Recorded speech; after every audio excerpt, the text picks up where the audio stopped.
దసరా నవరాత్రుల రెండో రోజు గాయత్రీదేవిని పూజిస్తాం.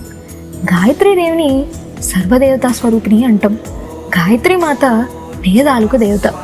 అమ్మ నుండే అన్ని వేదాలు పుట్టుకొచ్చాయి. అందుకే గాయత్రీదేవిని వేదమాత అంటారు.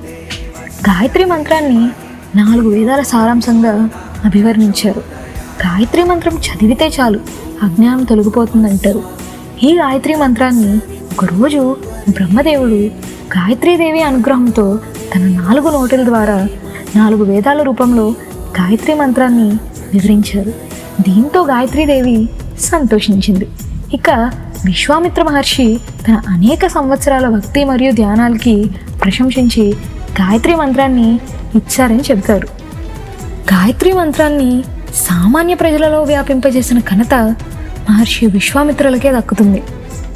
ఇప్పుడు బండాసుర వధ కథకి వస్తే, తాను వాడిన 9 వ్యూహాల ప్రకారం ఒక వ్యూహాన్ని బాల త్రిపుర సుందరి హతమారిస్తే మరో వ్యూహం గాయత్రీదేవి తన మంత్రంతో హతమార్చింది. ఎలా అంటే ఘోర యుద్ధం మొదలైంది. అంతే, ఇంకా చివరి దిశకే వచ్చేసింది. అప్పుడు బండాసురుడు పాషాండాస్త్రాన్ని విడిచిపెట్టాడు. మనం సాధారణంగా పాషాండులు అని వేదాలు నమ్మని వారిని, దేవుళ్ళని చూసి అవమానించే వాళ్ళని అంటాం, అజ్ఞానులు అని. ఈ అస్త్రానికి వికృతిగా లలితాదేవి గాయత్రి అస్త్రాన్ని వేసింది. అలా బండాసురి ఇంకో వ్యూహం కూడా చాలా తెలివిగా హతమార్చారు లలితాదేవి.